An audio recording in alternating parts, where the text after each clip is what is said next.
welcome all of you in Saja Sansar.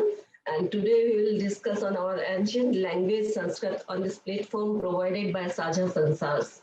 And I would like to say thank you so much, Ramaji, for giving me this opportunity. I will not take too much time. Just I would like to say one shloka about Sanskrit's importance.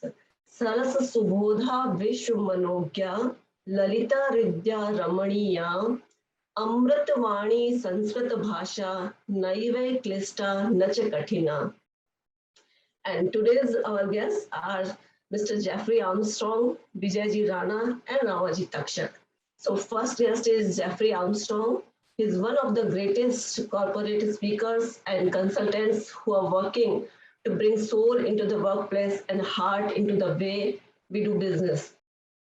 Jeffery, prior to his teaching, he has a successful career as an executive in Silicon Valley and spent 5 years in an ashram as a brahmacharya. He is a sought-after guest expert on TV and talk radio for 15 years. He was a corporate executive in Silicon Valley and a speaker for Fortune 500 companies and was written about regularly in USA Today, the Wall Street Journal, LA Times, St. John's Mercury News, Discover Magazine, CNN, Stern, and many others. He is a relationship expert, philosopher, practitioner, and teacher of the Vedas for over 40 years. And he is greatest poet. So just I will say some lines about his poem. Is my favorite poem. So I have been growing wings, my Atma, soul. My Atma is awakening from winter, a deep hibernation, curled in a ball in a cave, windowless cocoon of my own creation. I have been growing wings, breathing very slowly, just warm enough to leave. And welcome, Jeffery Armstrong. Namaste, Andu, and thank you very much for the introduction. It's a pleasure to be with you all today. And our second guest is Vijay Ranaji. He is awarded-winning journalist based in London for more than 36 years. His contribution to Hindi journalism was recognized by the Government of India by a prestigious award given to him in the 9th Vishwa Hindi Sammelan in Johannesburg in September 2012. Now write for the Indian Express. In the past, he had written for India Today, The Times, Dainik Hindustan, Amar Ujala, and Samachar.com. He had also written for BBC Online. In 2003, he set up a web radio co. This was the first internet radio devoted to Indian diaspora's oral history. Indian politics, history, art, and culture. It has more than 1,000 minutes of audio and video material that is admired around the world. He had interviewed for the BBC Hindi 7th Prime Minister of India, Morarji Desai, Atal Bihari Ji Vajpayee, Narasimha Rao Ji, VP Singh, I.K. Gujral, Chandrasekhar, and Charan Singh. Besides, he interviewed hundreds of senior Indian leaders, including many chief ministers, cabinet ministers, cricket players, film stars. For the last 8 years, he has been involved in spreading and inculcating positivity, optimism, and well-being among younger and older section of NRI and Indian communities. He had done more than 50 hugely admired presentations in the corporate and volunteer sectors and various colleges and universities, both in India and the UK. Welcome, Vijay ji, aapka. Vijayji is not able to join with us because he is not healthy. So thank you so much. You already started. Please go ahead. Okay. And our third guest, Ramaji Takshak. Ramaji, thank you again for giving me this opportunity. And Ramaji is a doctorate in herbal medicine, practiced in the Third World Hindi Conference, 1983 during student life, postgraduate diploma in public relations and advertising, and founder member of this group, Saja Sansar Groups, and country director of Vishwarang Netherlands Festival, coordinator of international event Sahitya Ka Vishwarang, and he is big and great poet. Poetry collection Jab Maa Kuch Kehti Hai, Main Chup Rehta Sunta. And recently this poem Jab Maa Kuch Kehti Hai and Main Chup Rehta Sunta has been included in the syllabus of Rajiv Gandhi University Arunachal Pradesh presents. And Ramaji by profession, businessman, and by heart, we can say, big, great poet. So welcome, Ramaji. Thank you so much. Thank you so much. And now I'll invite Jeff Armstrong and Ramaji. Ramaji, now over to you. Thank you so much. Thank you so much, Induzi. I welcome you all on this occasion of Global Legacy of Sanskrit. Our health is the backbone of our life. Therefore, first of all, I would like to say a few words to Mr. Vijay Rana, as he was supposed to be with us, but he couldn't join us due to his health. I, on behalf of Saja Sansar, wish him an early recovery and wish him a happy and healthy life. I personally, as being a student of schools of philosophy, whenever I read about life and its essence, the path leads me to the doors of Sanskrit. Like right now, you did play Buddham Sharanam Gacchami, Dhammam Sharanam Gacchami, Sangham Sharanam Gacchami. In my view, this message, the greatest message ever delivered to the mankind in Sanskrit. A step towards this message, by following this message, a living legend, a walking Buddha, Mr. Jeffery Armstrong is with us today, this evening. Therefore, I personally take the opportunity to extend warm welcome to Mr. Armstrong on behalf of Saja Sansar team. A big thanks to all of our viewers, and indeed, thank you very much, Mr. Rajendra Sharma, joining us also at midnight from India, and Induji as well. And I also would like to extend my thanks to our viewers on YouTube and on Facebook. Mr. Jeffery, if you are ready, I would like to ask you to start this conversation. Yes, Ramji, I am at your seva. Thank you so much. And on this very evening, Mr. Armstrong, I would like to ask you, what did attract you towards the Sanskrit, the Vedic Vidya, and the Indic knowledge? Please share your views, experience with us. I think the first place to begin is Bahunam Janmanamante, Jnanavan Mam Prapadyate, Vasudeva Sarvamiti, Samahatma Sudurlabhaha. Chapter 7, verse 19 of Bhagavad Gita, that we're all on a journey of learning. And at each lifetime, we have an adhikari, a qualification for the next step. So this lifetime, at a quite young age, at age 13, I saw clearly the world I lived in had many huge problems that needed to be solved. And though no one in my family and nothing in my environment prompted me to do so, I became a jnani and began searching for the truth. And I started writing poetry and awakening, though at the time I did not know what that meant or to what. But eventually, because the gurus of Bharat, the way I like to say it is that first colonization happened and people from the so-called Abrahamic religions came and stole everything from everyone. But in the case of India, after they did that, the rishis of India said, wait a minute, you just took the junk. You left the crown jewels behind. So those gurus went to the West and started teaching the Vedic Vidya. And I was one of the first recipients of that in the era of the Beatles and the Maharishis coming over and the various gurus. And I was ready when they started chanting. So it wasn't Sanskrit per se that attracted me. I was too immature. It was the mantras that gave me the direct experience of Brahman and of the Vedic Vidya and of the Anand state that is the result of it. So my first attraction was mantras. And only then did I enter an ashram, find a guru, Om Arganati Mirandasya Gananjana Salakaya, Chakshurun Militam Gena Tasmai Shri Gurave Namaha. Without gurus who could authentically give me this vidya, I would still be lost in making up my own story. But I was fortunate and had a guru of Vedanta, of Sanskritam, of Jyotish, studied diligently under them. And the result is that I have dedicated my life to this knowledge. Thank you so much. It's such a wide and very informative and inspiring reply, Mr. Armstrong. I would like to move further with the second question. That you often talk about Vedic Vidya, just you mentioned right now.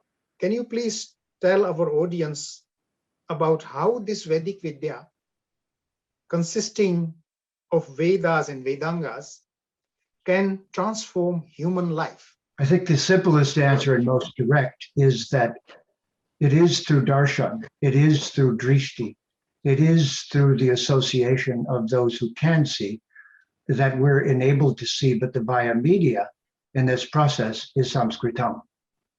Without the perfection of Sanskrit, then we would not have a direct connection to Brahman. So the Akshar Brahman is little chunks of Brahman as the matrikas of the Sanskrit language and as the words that carry with us not just meaning, but give us darshan. This is the difference. Sanskrit is a direct darshan language, and other languages are spoken meaning languages arising from the colliding of matter and experience and consciousness. But Sanskrit is designed not to change over time, and its direct association enlightens us with each new word that we learn. So this is the difference, and this is the transformative effect. Right now, the English language does not have a vocabulary of awakening and enlightenment.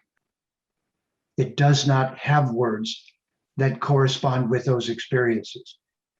The language that does have the correct terminology for that is Sanskritam. Each of its words gives us a direct view. And so I call this the Vedic world view. And for that worldview, we must have Sanskrit words. Thank you. Thank you so much. Can you give us few examples about these Sanskrit words? Certainly. Well, let's start with Brahman itself, Briha. But Briha is also the Ri. And the Ri is the basis of the Ritam, isn't it? And the Ritam is the basis of the so-called rituals. The Ri words are all pervasive in English, and nobody knows that they're Sanskrit. So the Ri becomes Dri of Dharma, it becomes the Kri of karma. It's the Amritam of immortality. But at its very, very basis, this Ri is the fundamental principle that divine intelligence is behind our existence here within Prakriti. And again, the Ri. So where is it also? How about in English, reading, written, arithmetic, rhythm, rhyme? There are a myriad in English of Sanskrit words that are posing as English words. So this is the basis, this direct ability to receive and see the darshan is what rishi means. It means they heard the mantra and saw what the mantra was. And this is the unique contribution to the world from the Bharatiya culture. Thank you. You mentioned in your few minutes before also about Jyotis. You have also studied Jyotis. How scientific is Jyotis?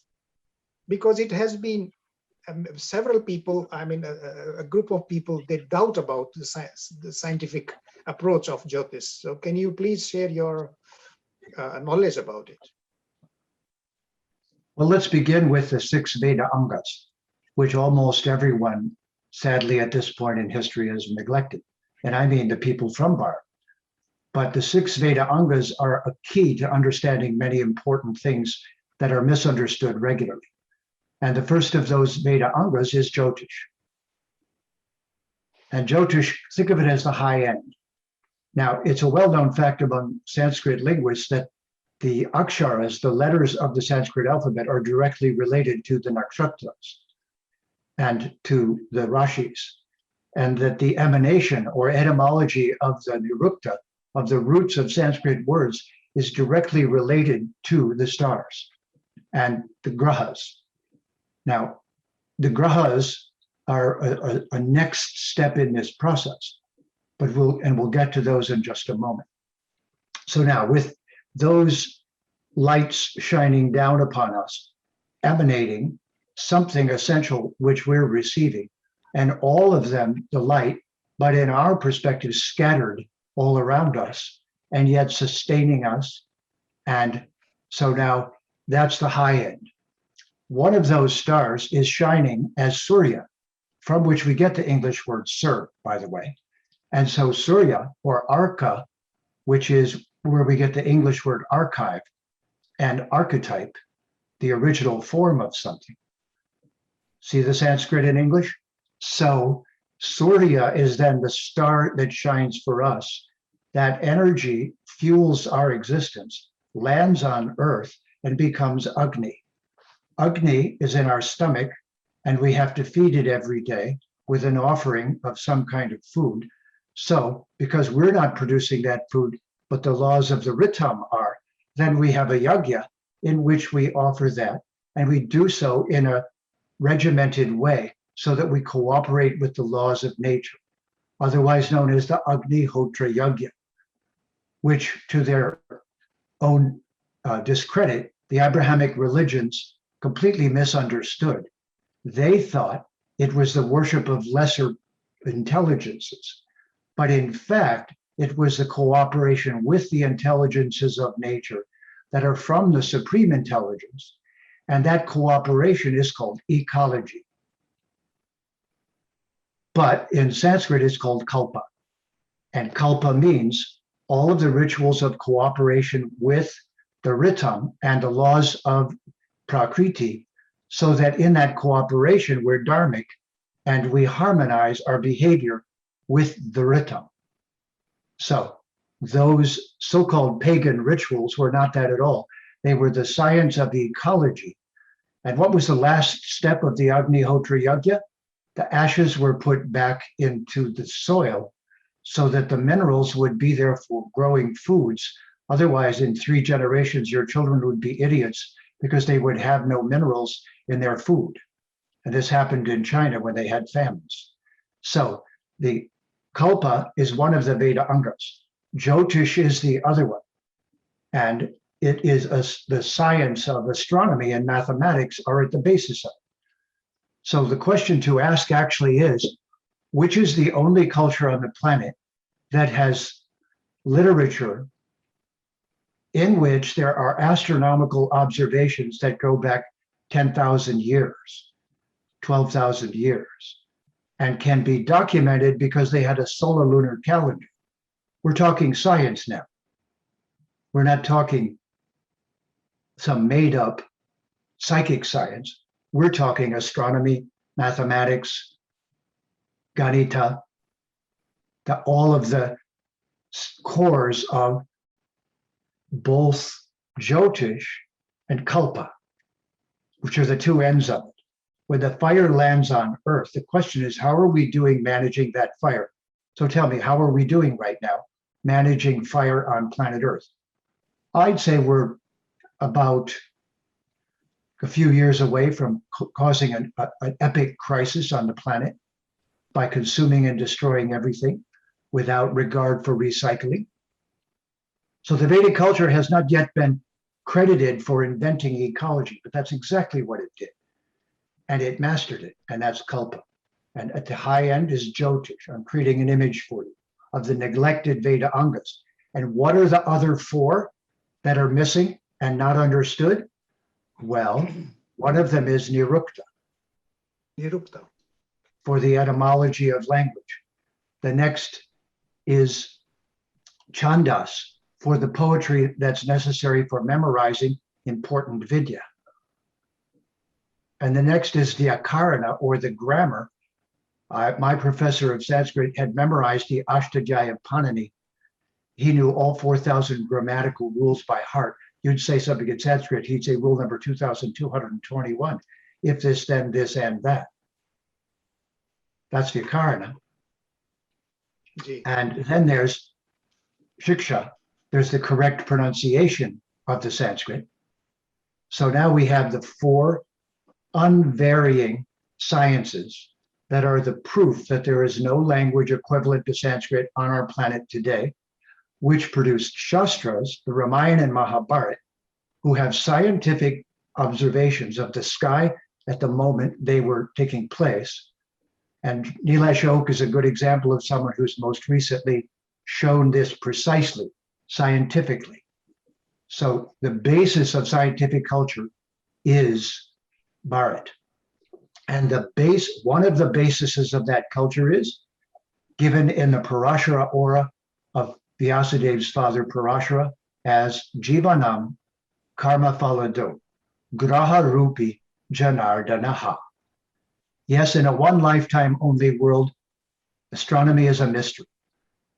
In a Bahunam Janmanamante world, Jyotish and Ganita and astronomy are all the symptoms that we have a high-end connection and a terrestrial connection. At Kalpa, the tires hit the pavement, and we do a ritual here that is ecologically sustainable. All of this is the Dharma culture of Bharat, and it is the validation of Sanskritam as the most perfect language on the planet. It can't get obsolete until intelligence is.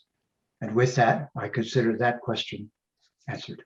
Thank you so much. So narrative and so widely explained, from Kalpa to Jyotish and ecology to back to Sanskrit language and scientific culture is Bharata. That is what you have mentioned. But there is one question arises out of your reply, that there is so much considering the language Sanskrit, but there are very few people who know Sanskrit, who know the essence. How we can awaken these people about this essence of life? That's a very important question.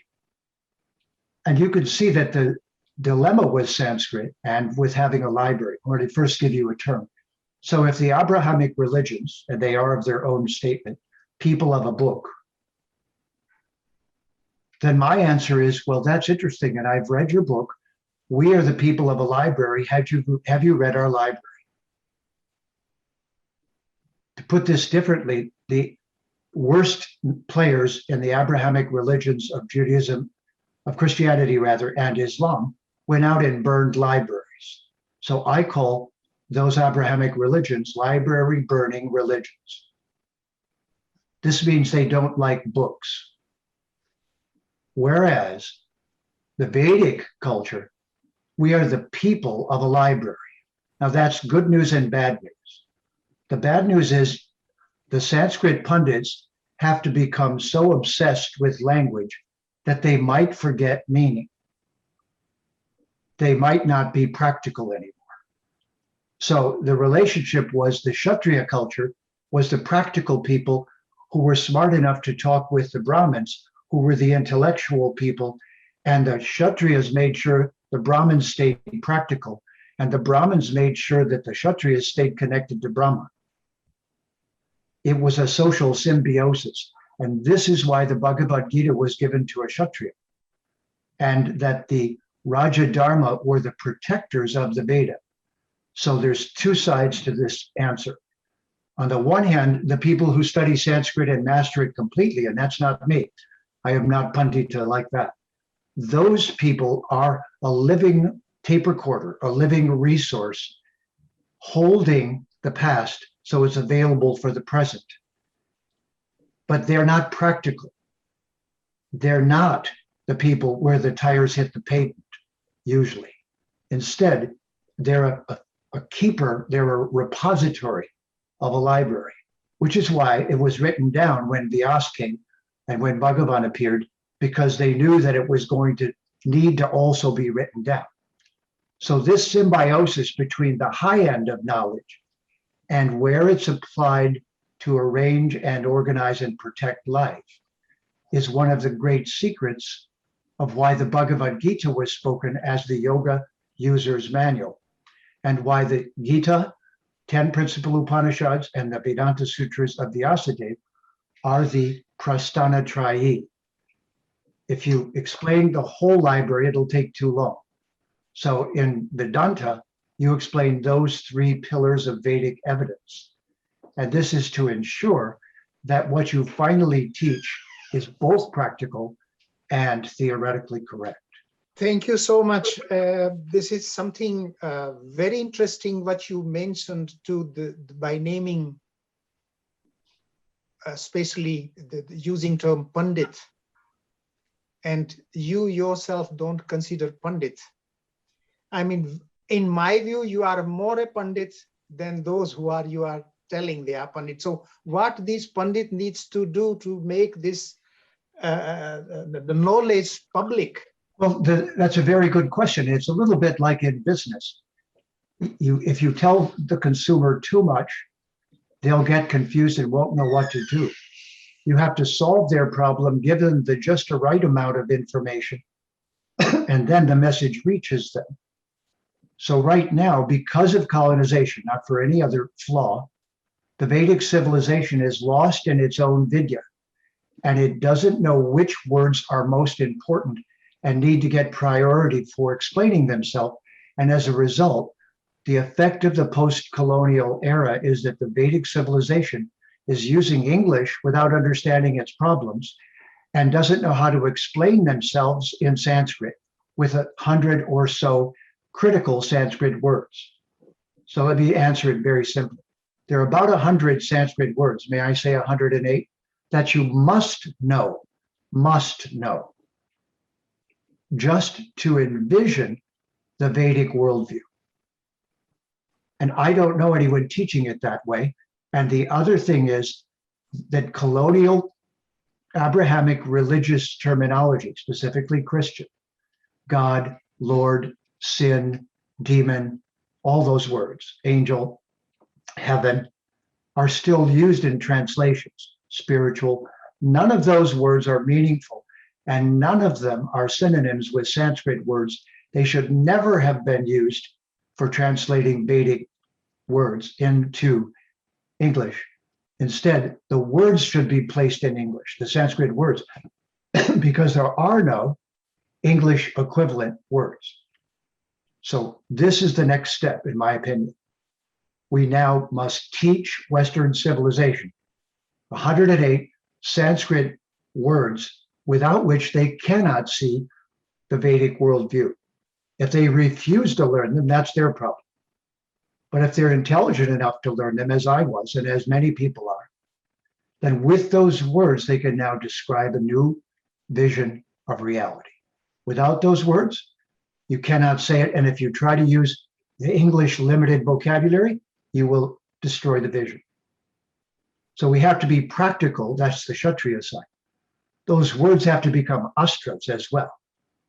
Prakriti, Brahman, Atma, not the soul, the Atma. A yogi, not spiritual. Spiritual means nothing. It means to breathe in Greek. That's all it means. So we have to remove toxic English words. We have to look carefully at the etymology of English words and make sure the word is a reliable, stable, meaningful word. So this is a linguistics program of epic proportions, but it's practical because in the dialogue of the modern world, it is by naming people that we control them. Right now, India is losing the name game because they don't know how to play it in English.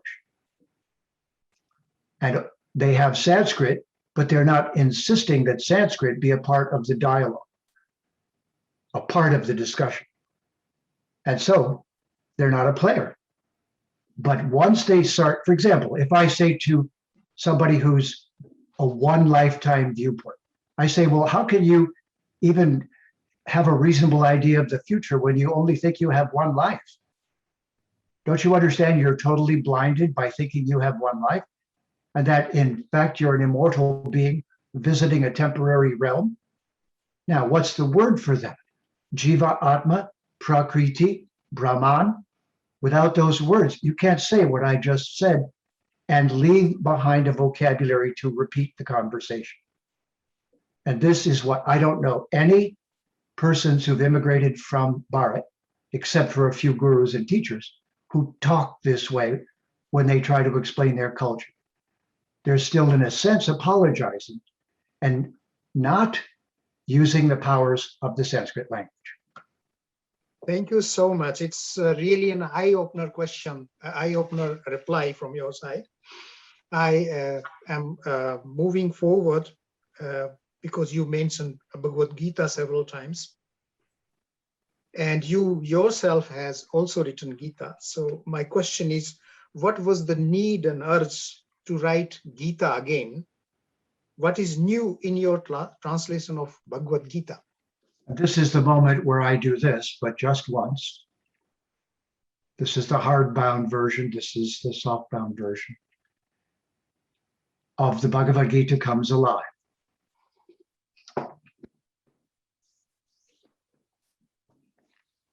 The Bhagavad Gita was given as a concise yoga manual, as a field manual in the battle of life, for us to know how exactly to define ourselves as immortal beings, as the Atma, as beings from Brahman, and to stand in the midst of that struggle and keep our identity intact.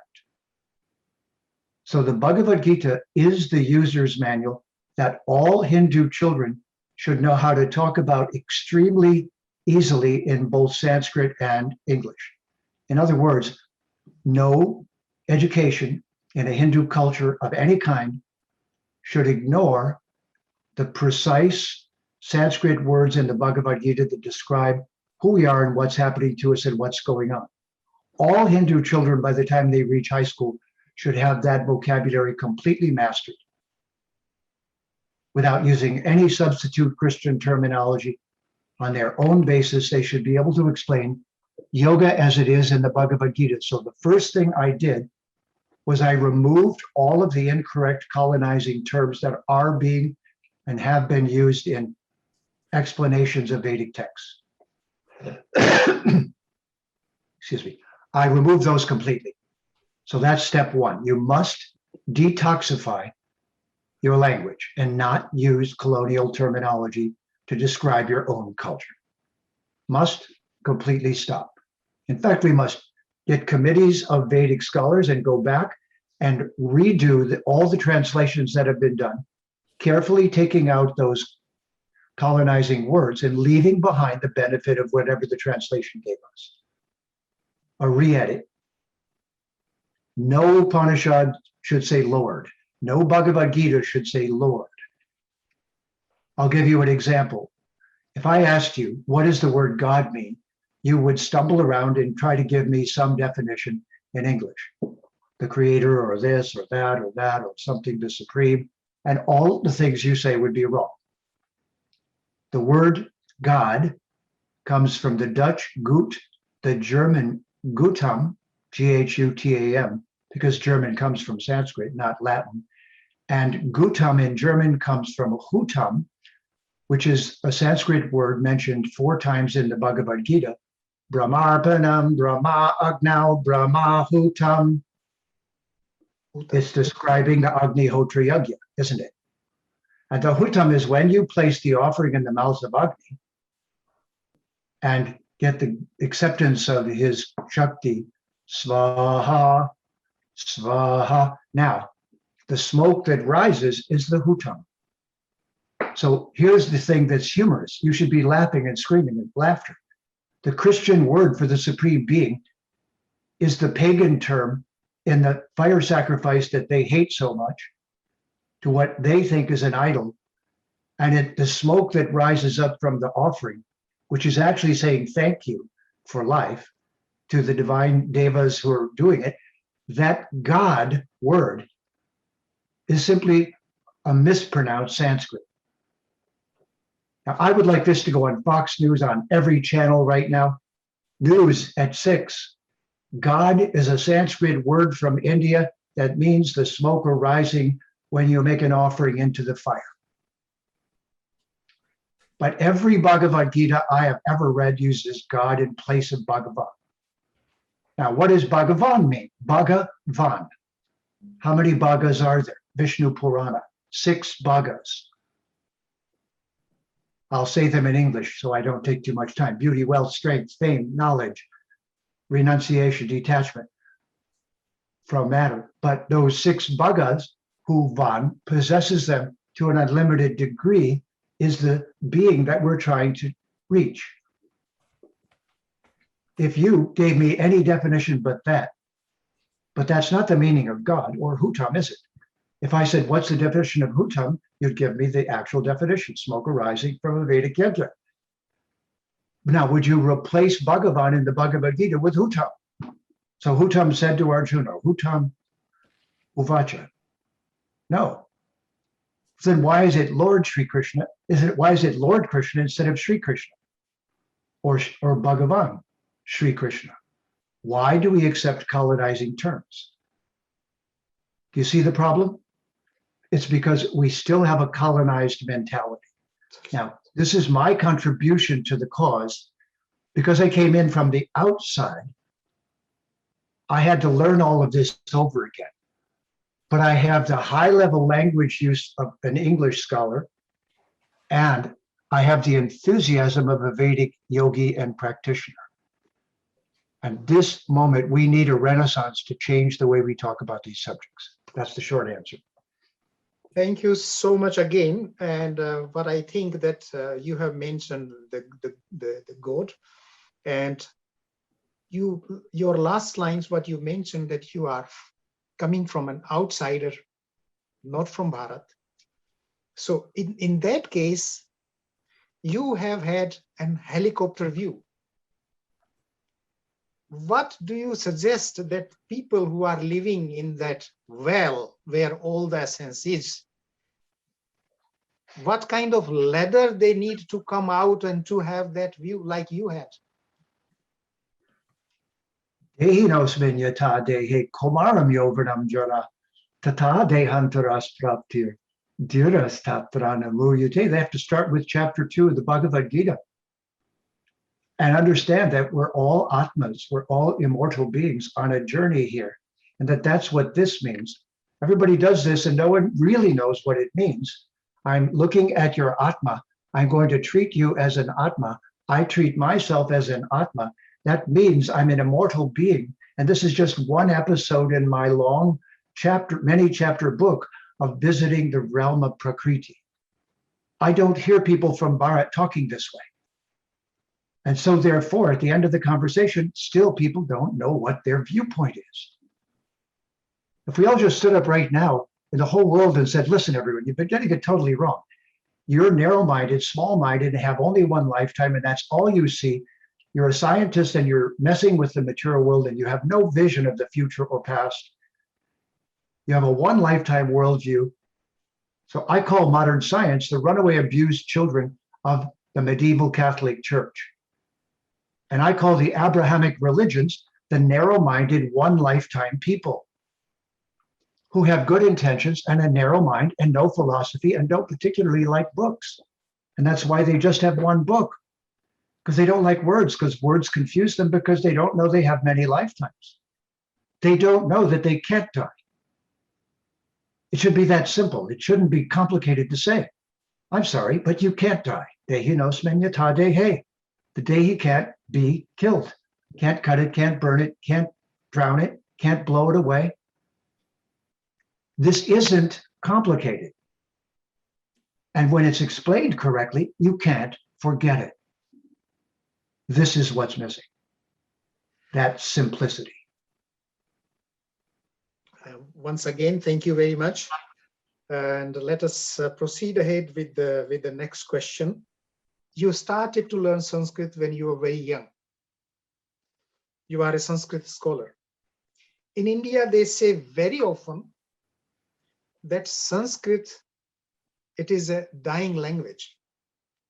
What is the relevance of Sanskrit in today's world. Brahmabhuta prasanatma nasochati nakankshati samasarveshu bhuteshu mad bhaktim labate param. The immortal language is the language that conveyed to us the reality that we are immortal. We secretly all know why. Because we don't want to die. Raise your hand if you'd like to die. Raise your hand if you'd like to die right now. It's easy to arrange. What part of you doesn't want to die if you're not immortal? And if you are immortal, then isn't it obvious that you don't want to die? Well then, which is it? So Sanskrit is the carrier for all of the terms that explain who we really are and explain that part of us that doesn't want to die. So Sanskrit's not just a language. Sanskrit is Brahman sparkling down into the darkness of Prakriti like starlight and feeding, just as each star feeds a spectrum of, you may not have thought of this, but every star in the sky feeds us a particular frequency of light. That goes into the plants and becomes the vitamins and nutrients in the plants. Yata pinde tata brahmande, as above, so below. So air pollution is blocking the starlight from reaching the earth, which is cutting the plants off from the sources of light energy. Similarly, Sanskrit is the constellation of concepts that allow us to see who we truly are. And that's why, here's etymology for you. The word Veda and Vidya gave us the English word video. Mhm. When you watch a movie, you're seeing something. So the word Veda means to see, or that which allows you to see that which could not otherwise be seen. So this is Veda, this is Vidya, and now it's video. So how many people do you know who speak English that know that video came from Sanskrit? You don't know any. No everyday person knows that. They busily watch videos and they think it's something science produced. Instead, science colonized the word Veda and video and Vidya. It goes even further. The word Vidya gave us the word idea. The word idea gave us the word idol. And the Abrahamic religions want to break our idols. But our idols are just ideas. And ideas are inside your head. Right? Videya, idea, ideal. The ideal is something that you think. So if a person has the idea that they want to break idols, they should smash their own head first. Because that's where the idols really are. You can't sort this out without Sanskrit.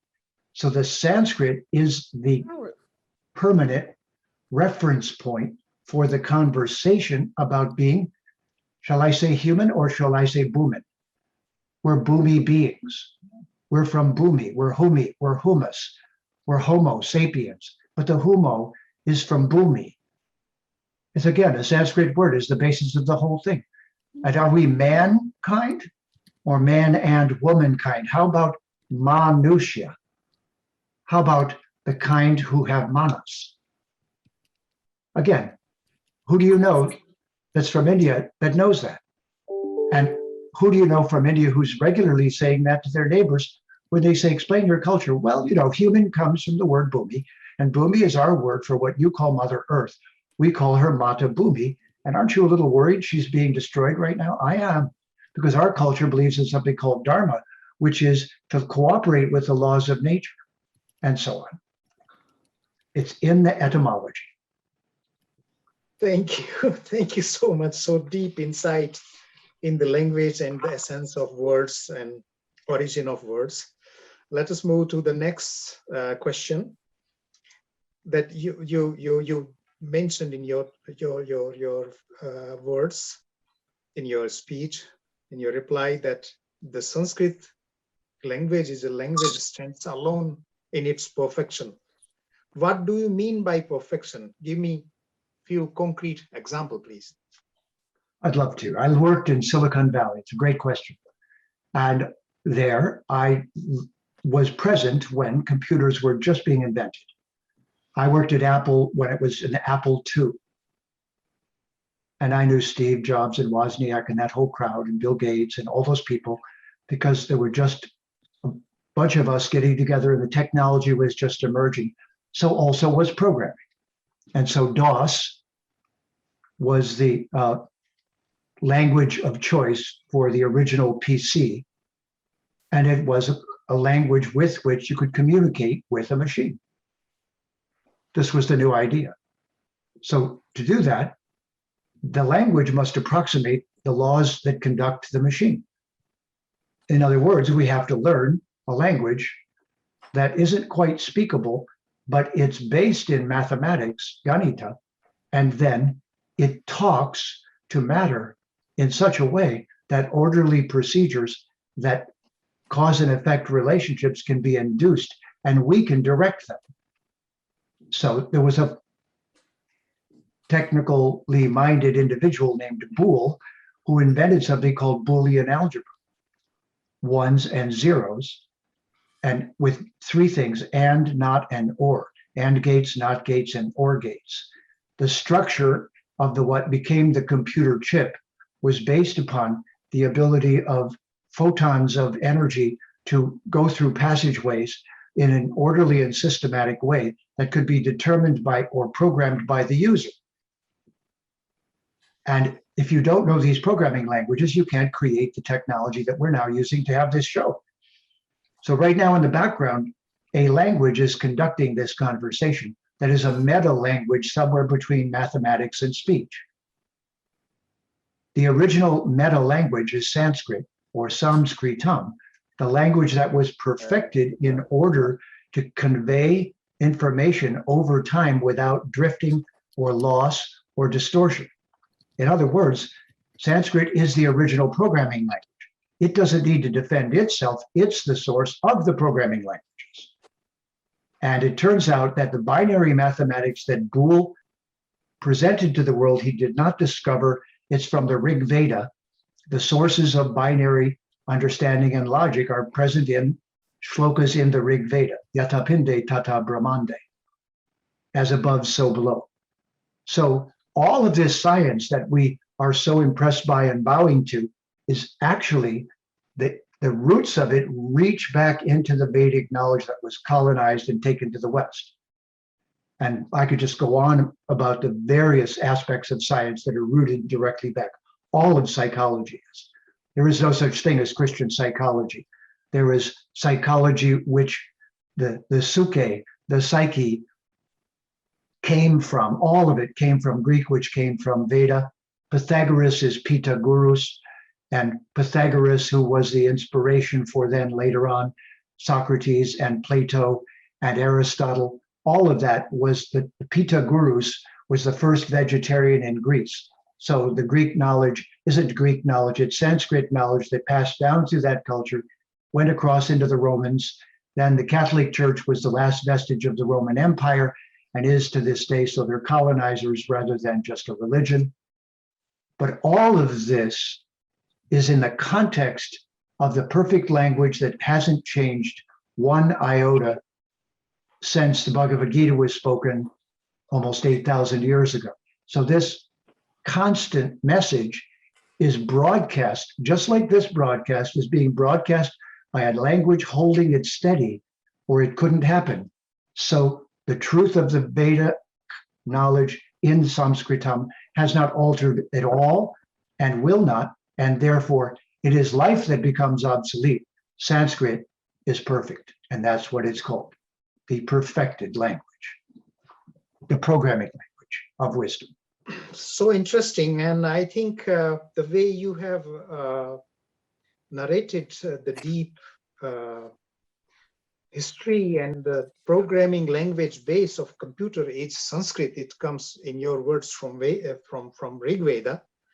I think there are not so many people knows in this world that this is the source of what we are communicating now from. So it seems to me that we should meet somewhere sometime more to have specific this subject. But let us proceed ahead with the next question. Well, Ram, before you do, let me just say one thing. Please. It's an addition to this. You see, secretly, everyone has already been converted to Hindu. Everyone in the world who has a computer is a Hindu. Okay. And this is because, you see, on their desktop are idols, I mean icons. And those idols were invented in India, in Bharat. And everyone is an idol worshiper now because they have icons or idols all over their desktop and in their brain. And those idols are all connected to jnana. And jnana is, of course, knowledge and knowing. And then that's all connected to Ganesha. And Ganesha is the ultimate scholar whose two Shaktis are Buddhi and Siddhi. And we know that this is true. And we know it came from the Hindus because Ganesha rides what? A mouse. Yeah. So all computers are just a Hindu altar with the idols that we're worshiping to get everything to be accomplished. And they just don't know yet. And I've been trying to tell them, but they're a little slow. So it may, English is almost obsolete, but it may take a little while for English to become a dead language and Sanskrit to be the way everyone speaks. But we're headed that way. It's Vedic machine language. Okay, thank you, Vas. Let us proceed to the next question now. It's really interesting the way you. All right. It's getting more and more interesting. You do advocate and advise about Macmillan Etymological Dictionary, which is out of publication now. Right. So can you please tell us why do you advocate about this etymological dictionary, and can you give us some concrete examples how this dictionary finds the root of many English words in Sanskrit? Well, I have been giving those examples, so let it be that many of the analogies I've been giving are from a correct etymological dictionary leading me back to the sources. But let me give you a very simple example. So what does the word student mean in English? And I know it's an obvious question, right? Yeah. But it's actually stuti anta. It's two Sanskrit words, stuti and anta. Stuti anta, okay. So aren't you leading the student toward the conclusion? Yeah. What is the word heart? Cardiac. If you are a cardiac doctor, the science is called cardiac. Yeah. Yeah. So what is it in Sanskrit? Hridaya. Krida, yeah. Hridaya. Hridaya. Hridaya. And what is Hri? It's Hari. And what is Daya? It's where he's sitting. So Hridaya, Hari means one who takes away whatever is harmful. And the seat on which he's sitting is our heart. And Bhagavan says in the Bhagavad Gita in several places, I'm seated in everyone's heart. And from there, directing the course of everything. So now, what has that got to do with our conversation? That this dictionary was one individual who decided not to work for Harvard, Oxford, Cambridge, any of those big universities, who all were being paid by the colonizers to make up stories that helped them to justify colonization. So the important thing to understand is that universities are not honest, truthful places of truth-telling. They're incorporated and they're funded by the people that have been destroying and colonizing the world. So they cannot be trusted. They are not truth tellers. That's not their agenda. They're information peddlers whose bills are being paid by people who are colonizing and exploiting the world. The number one amongst those was the University Oxford. Oxford invented the pi theory, Proto-Indo-European, a supposed language that preceded Sanskrit. So great. Can you tell me what happened to that language? No. Do you have a library in that language? No. Do you have any books related to that language? No. Then you're telling me your made-up story that has no evidence, that has no library, that has no language, that has no grammar, that has no etymology. I'm supposed to believe that. Why? Because you don't want history to go back as far as it goes in the Vedic culture because it blows Christianity out of the water.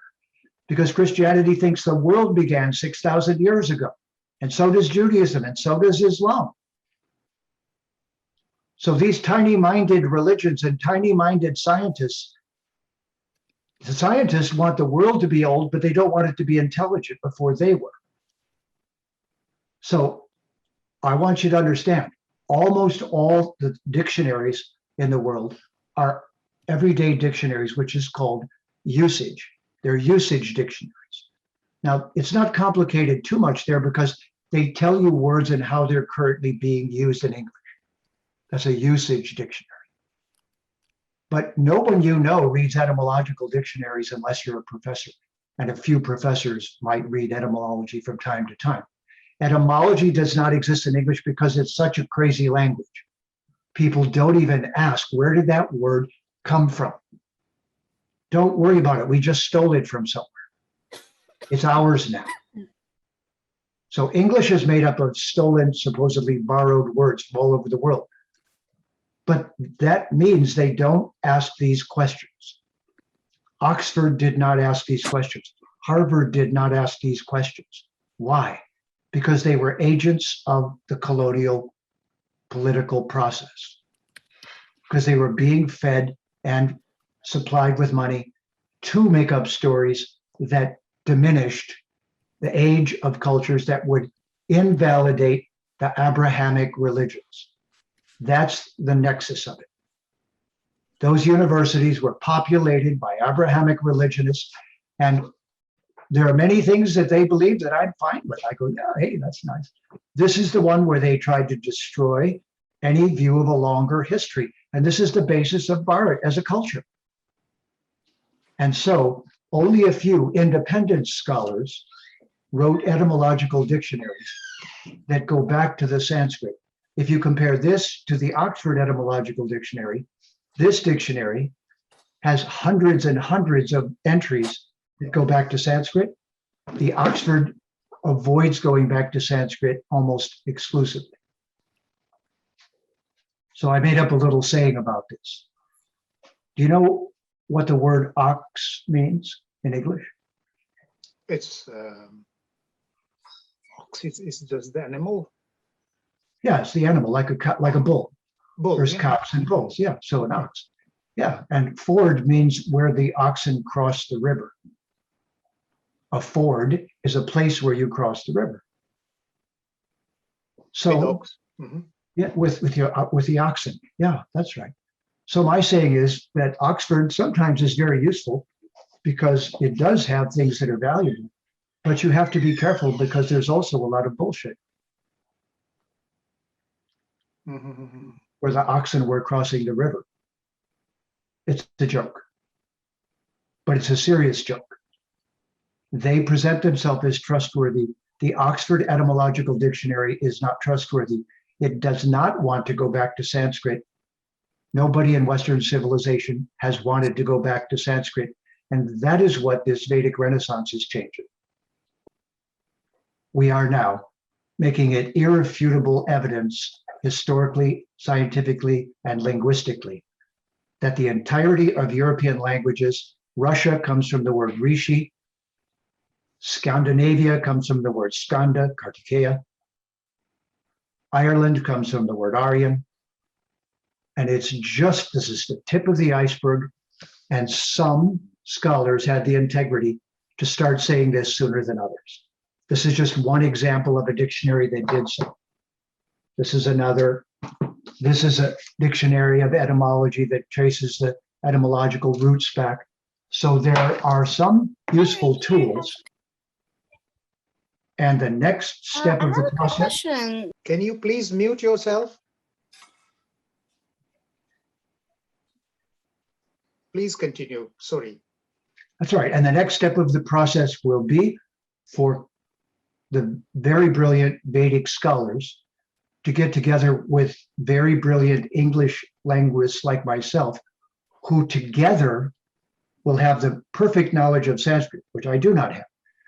But they are my source of that knowledge.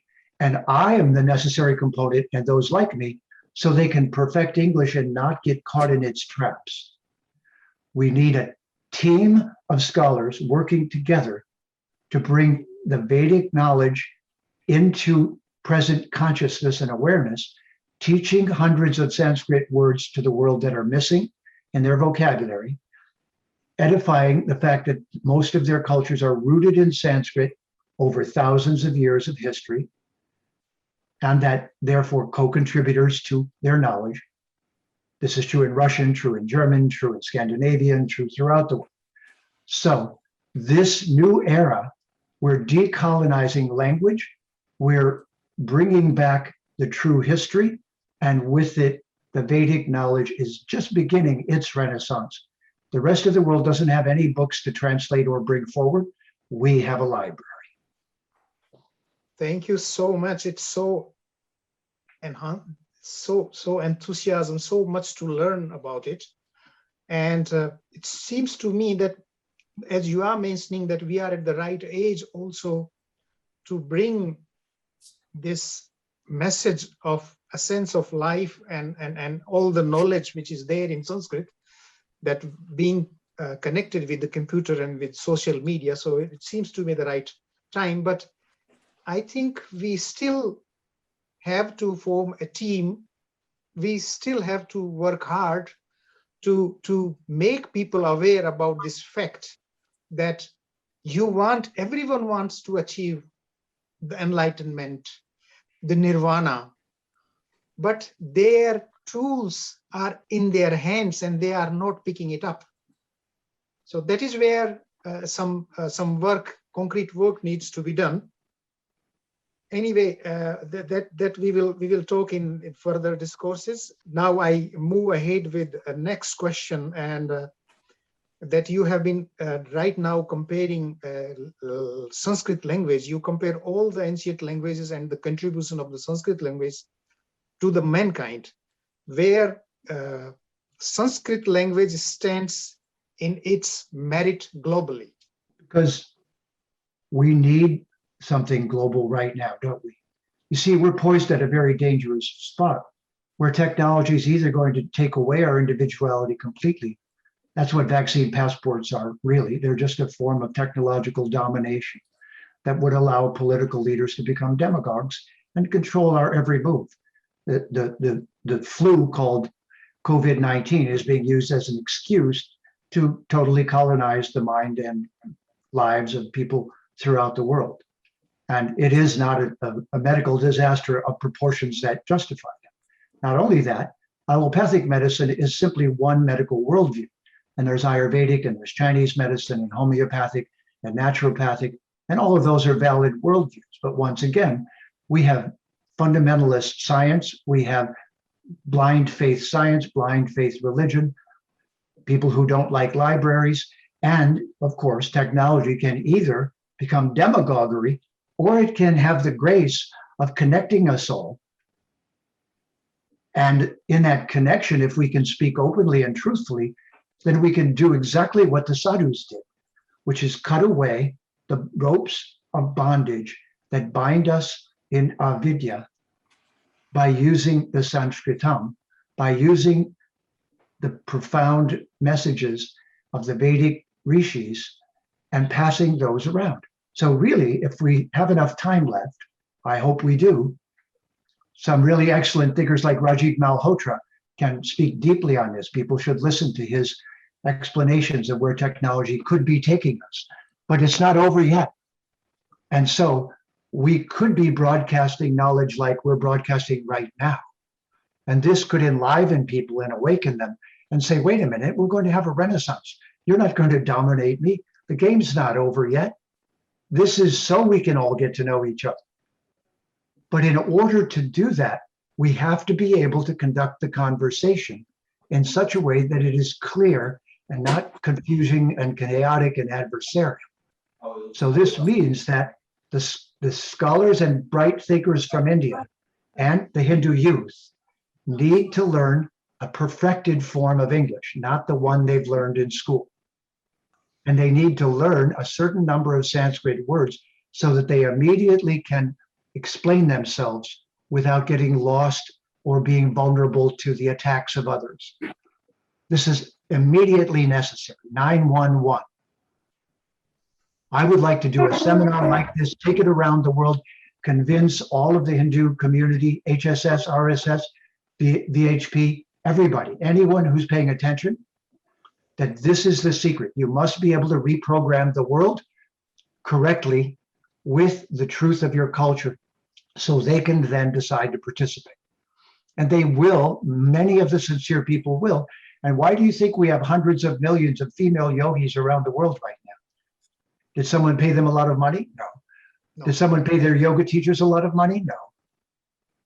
It appears they've come back from another time. Bahunam janmanamante, jnana mantra padyate. They were yogis in a previous life who've come back. So we have an army of hundreds of millions of yogis who are not from Bharat. What's missing? We haven't taught them how to talk about the culture they're living. We haven't taught them the correct history. We haven't taught them who they are. Have we taught our Hindu youth that? No. So they're becoming very confused about who they are. It's reprogramming.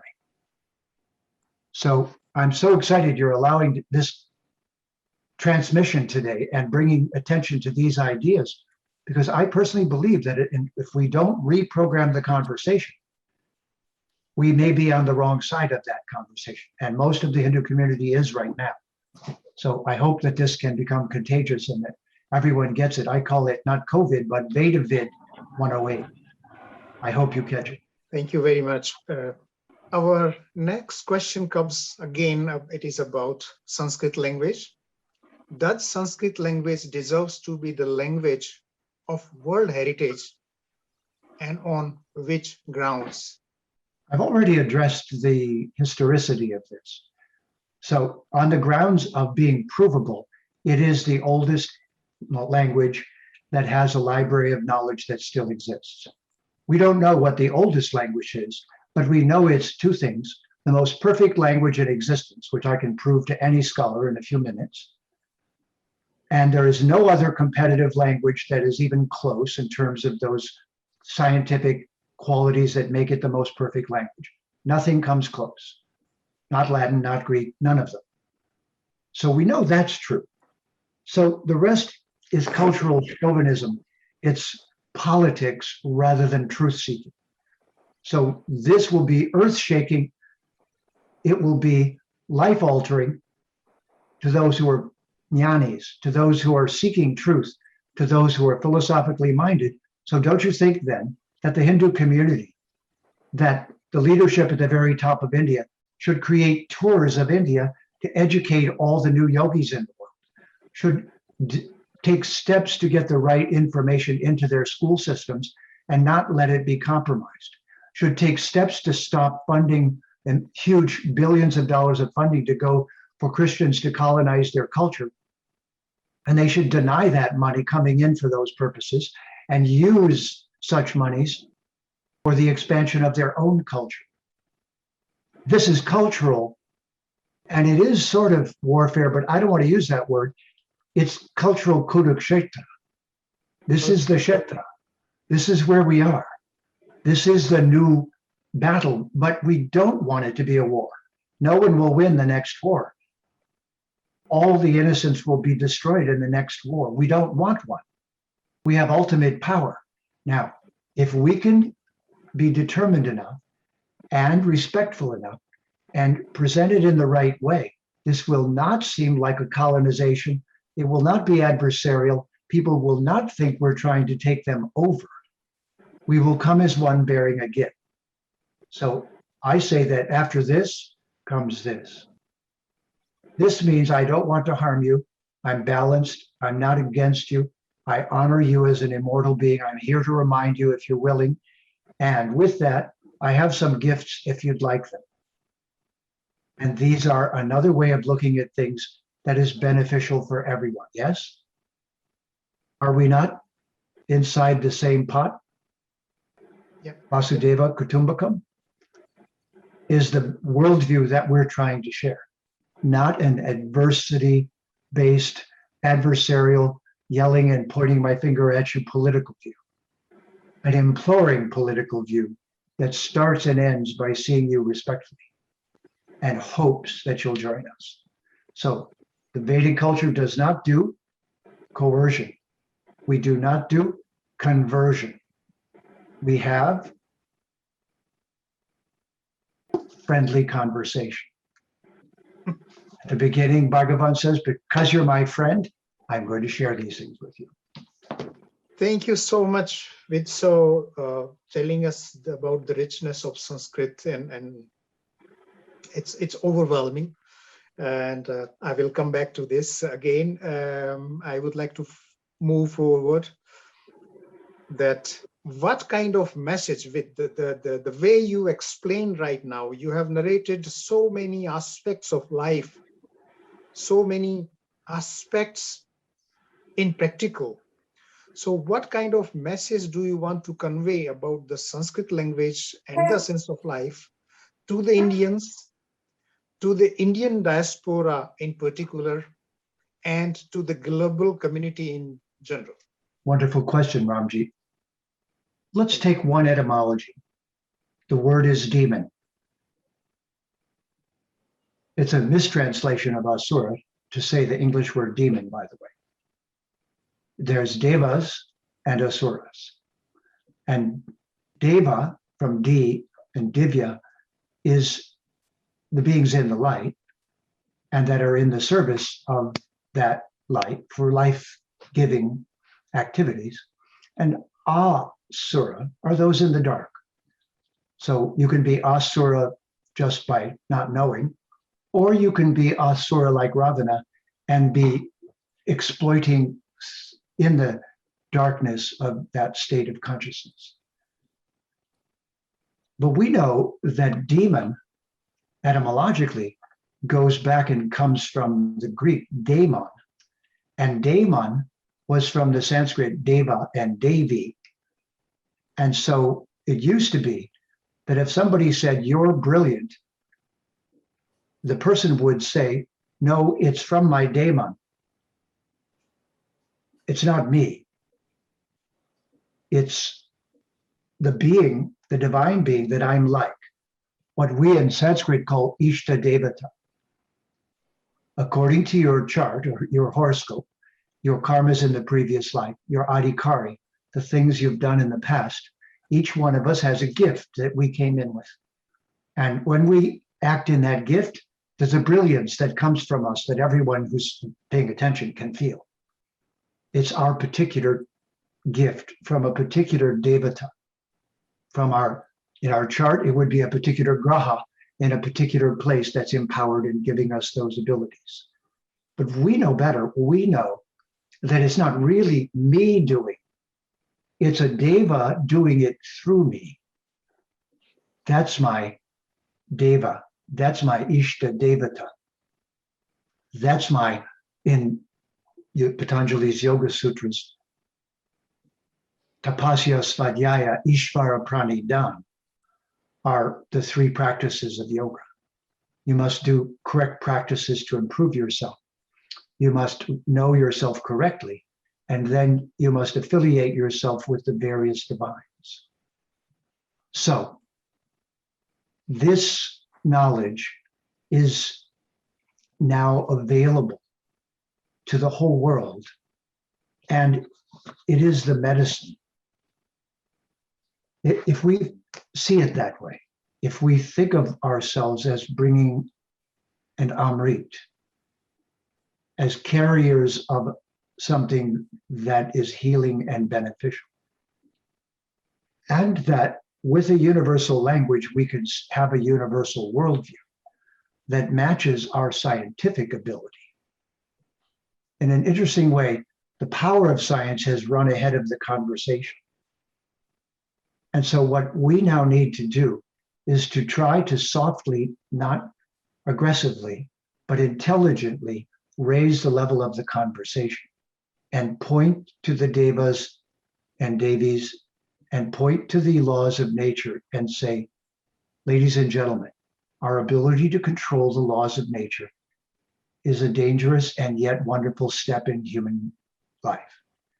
If we handle this right, we can all learn to live here and reap the benefits of this opportunity. If we do this wrong, we'll depopulate the planet, destroy most life, and create the darkest era that the world has seen. These are our choices right now. We come from the Deva-based culture. Now, what is Sanskrit called? Deva Nagari, the city where the Devas live. So, learning Sanskrit correctly and having that vocabulary makes us ambassadors for the divines, for the viewpoint that our cooperation with nature is very important. And although it's not mandatory, it is our opportunity to find out how to cooperate with nature and each other, and how to become friends with all of these people around the world that we could know right now because of technology. I personally am of the opinion that the Vedic civilization is being offered this as their seva. And anyone who truly understands the Vedas knows at the end of this conversation, we do or do not look at Bhagavan and say, how can I be of service? What seva could I do? To tell you the truth, I don't think of myself as a scholar or a pundit or a guru or anything like that. I view myself as an Atma, subject to all of the same problems, who had this amazing fortune to be with gurus and rishis and sadhus who could download this to me so that I had a medicine to share. So using COVID as the final metaphor here, there are many different steps that one might take to try to solve a problem. But there's only one real solution, and that's healthy living. Emergency medicines are not the answer. How we live on the planet, how we eat, how we cultivate life, how we interact with one another is all mediated by us learning how to see one another in a sacred way, in a Deva way. So with that, I thank you so much for conducting and inquiring for the world's benefit about this gift of the Devas to us humans, the Sanskritam. Thank you so much sharing with your knowledge, Mr. Armstrong. I'm coming to the last question now. And this question is about that what I hear is that you have written also poems based on verses of Vedas. Can you please read any one of your poem, any one of your Vedic poem, please? Yes, thank you, I will. And I just want to say,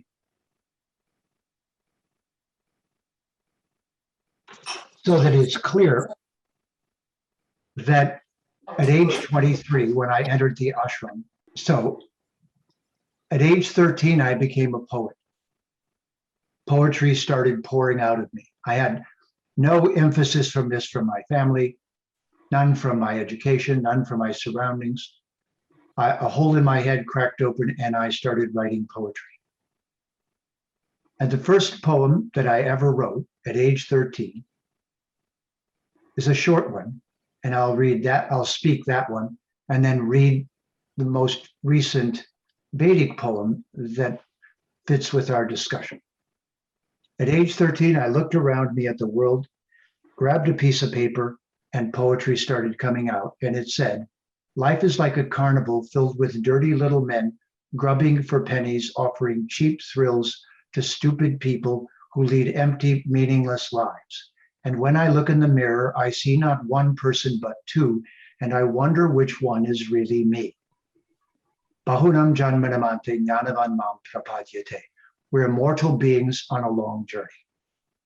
I started waking up. With the grace of my many gurus, with my determination that this is all that I really wanted, I continued pursuing this.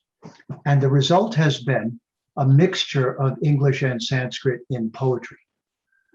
And the poem that I'm about to recite, a little longer than normal, with my apologies, is in a poetic meter in English called iambic pentameter. It's 5 beats per line. Shakespeare used it quite a bit. To be or not to be, that is the question, whether or not 'tis nobler in the mind to suffer. We all know that Gayatri meter, tat sa vitur vareniyam, 8 syllables. Bargo devasya dhimahi, 8 syllables. Dio yona prachodayat, Isa Upanishad, Isha vasyamidam sarvam, yatkincha jagatyam jagat, 8 syllables in 3 or 4 line groupings. That's the chandas that's quite often used in Vedic literature. So in English, iambic pentameter, so with rhyming couplets. So there's an end rhyme, there's 5 beats per line, and the end rhymes match every 2 words. So every 2 lines and the 2 words at the end rhyme. In this poem, which is called Ananta Shesha of 1,000 Heads, it is written in English in iambic pentameter in couplets, and it is a mixture of Sanskrit and English, trying to adhere to the principles we've just been talking about, a hybrid of both Sanskrit and English. Here we go. One day, as I was wandering in a sylvan wood, certain the fairy folk would speak to me if they could, while darting swallows wrote auspices across the sky. The moment opened and a gate appeared nearby, out of which crawled a serpent of luminous green, unlike any woodland creature I had ever seen. It slithered across the moss up to my shoe and spoke in a sonorous voice, "I have a message for you." So I sat down on the forest floor and replied, "Who sent you to this lonely countryside? O sapient one, and why a message for me? Please reveal the secrets of your hidden mystery." My master is Ananta Shesha of 1,000 heads, gravity's source and Vishnu's unlimited bed. He sent me to answer the many questions you have asked about the numberless functions with which he is tasked. So come with me now to the shore of the causal ocean, for my master is pleased with the flavors of your devotion. And there in the dust he drew a pentagon, then morphed before my eyes into a mighty dragon. The dragon whispered, "Now climb upon my back, and I will take you where footsteps leave no track. Ascend with me beyond the farthest star, where I will reveal the secrets of the avatar." With that, the dragon rose up in the sky. Communicating by thought, he began to fly. We must honor the grahas as we cross each loka, their portals open by sound of each chanted sloka. O Bhumi, Mother Earth, we humbly ask your grace to fly beyond your grasp to another place. O Chandra, please fill our being with your soma, that we may travel safely through this homa. O Shani, who crafted the chains and bonds of matter, assist us as we climb your celestial ladder. O Brihaspati, truth teller and guru of all, lift us up and do not ever let us fall. O Mangala, fill us with your fiery might, so we may cross the endless starry night. O Shukra, protect our prana with your treasure, that we may travel smoothly and experience pleasure. Now Buddha, with discernment, guide our trip. Please be the navigator of our humble ship. And with that, we arrived at Surya's blazing gate.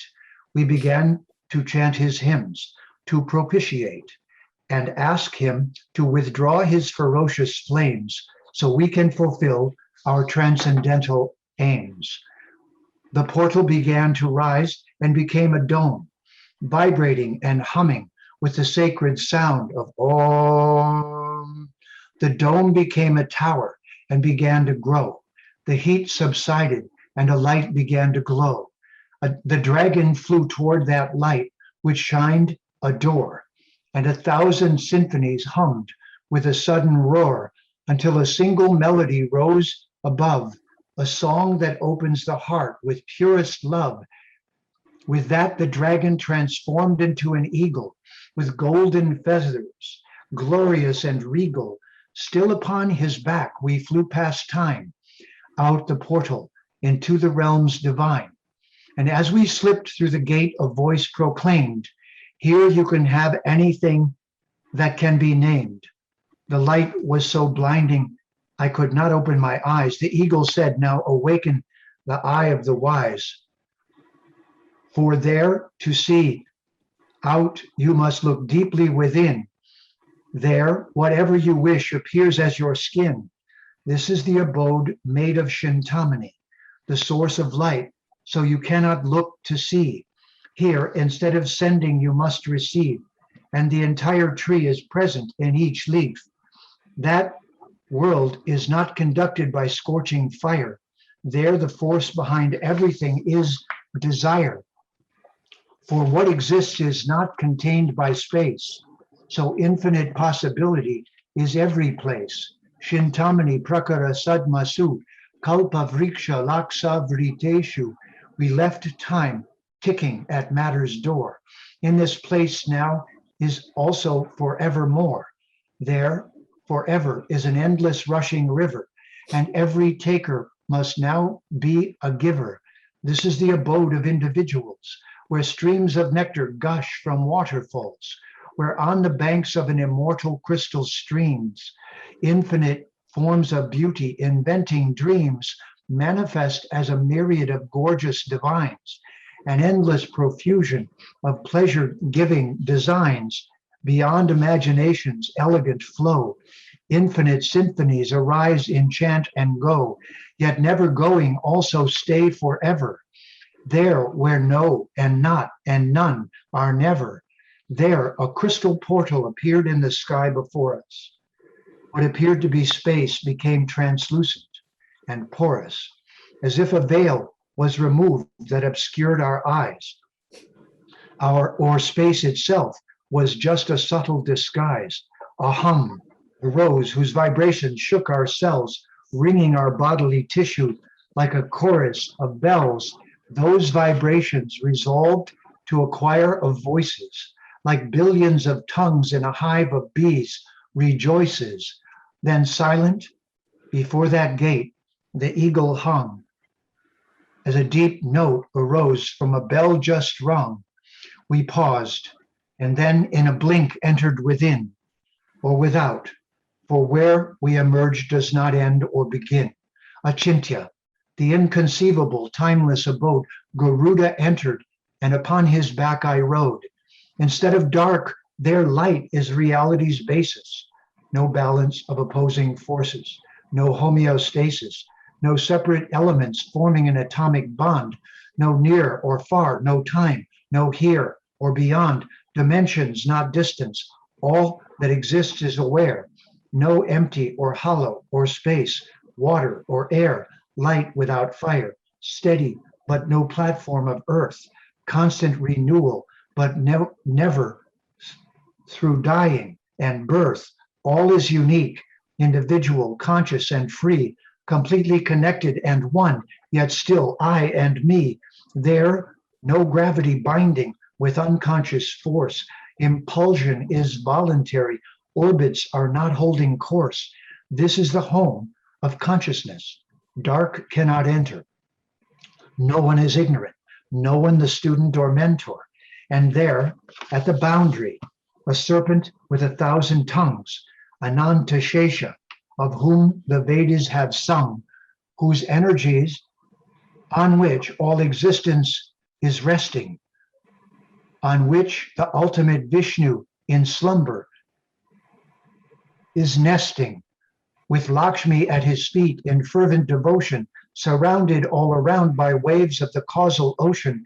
This enigmatic serpent of unlimited powers, only one of which is the snake of time who devours. Balarama, Bhagavan's older brother, metaphorically speaking, born from another mother, Ananta, unlimited, of inconceivable time, yugas, muhurtas, eons and seconds, sublime, the mass compounded, invisible gravity, beyond conception, unbounded eternity, appeared before me upon a Vyasa asan, engraved with symbols of Krishna Bhagavan. Ananta spoke, I have heard your invocation, watched your efforts in complex linguistic translation, and so I called you here to enliven your quest on Garuda's back. You have passed the sincerity test. Now you may ask me one question of your choice. Look deep inside and find your authentic voice. I slowed my breathing, focused, and looked within upon my Atma with perfect discipline, forming the final questions of Vedanta, standing before the endless coils of Ananta. And as I asked each question, he transformed. With each answer, his body was reformed into the ancient Sanskrit Devanagari. The ultimate guru became the wisdom of Hari. In his twisting coils, I sought the answers, and thus we spun and turned like frenzied dancers. I asked him the path of finding what is true. He said, Ata, Ato, Brahma, Jijnasu. The final truths are there within Brahman, the answers to the puzzle of being human. I asked, what is the secret of eternity? He replied, there are two birds within the tree. I inquired, what is the secret of who I am? He replied, Purnasya, Purnam, Adayam. I asked, how does this come? Where does it go? He said, Aham Sarvasya Prabhavo. Hearing that, I rejoined, aha. And he said, Janma Adi Asya Yataha. I replied, how can I know the truth of that? And he said, Om Shastra Yonitvat. I asked, how does Vishnu connect with all of that? And his final words were Tat Tu Samanyavat.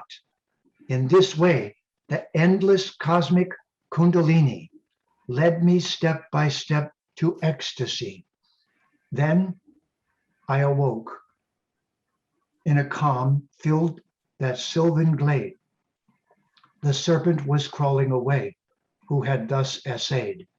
The full moon rose in my heart and in the sky, and Ananta Shesha, my guru, taught me why. Thank you so much. It's an awakening journey, very much involving with from dust to the universe and the total awareness.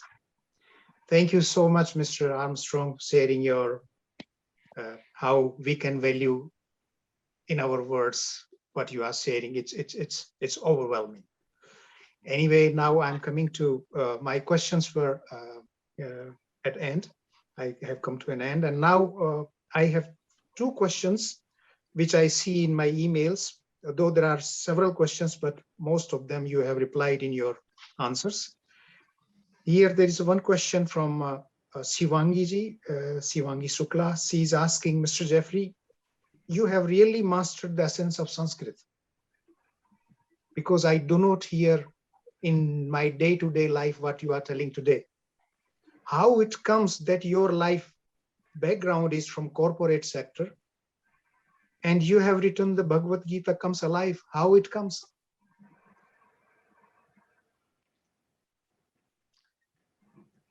Well, here's the honest truth.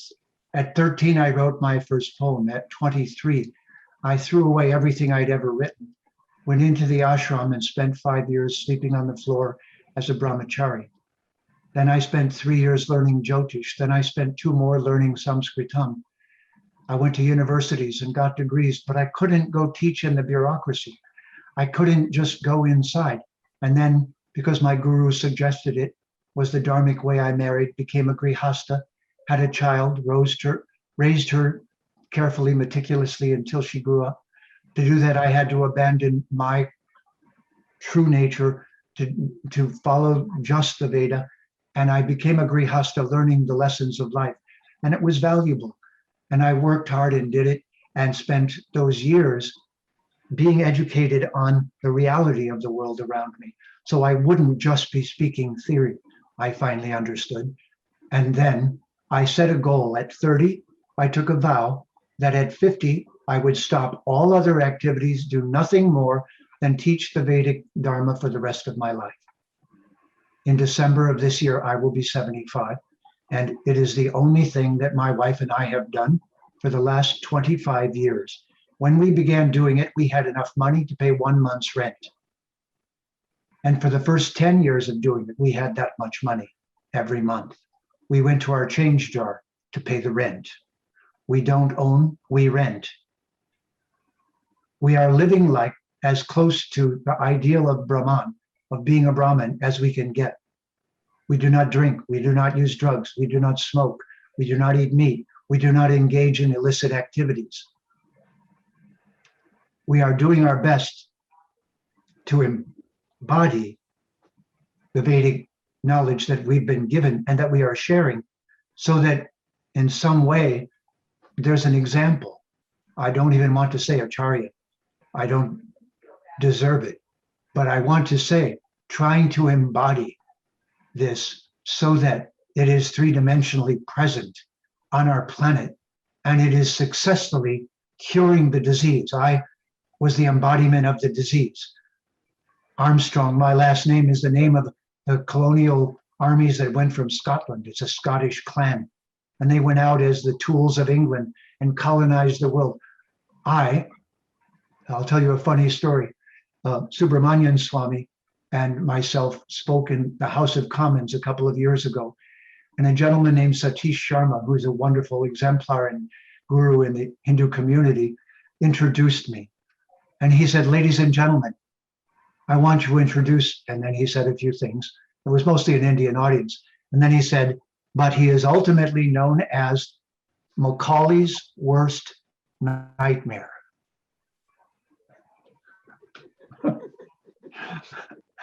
And I and everyone else laughed for a few minutes.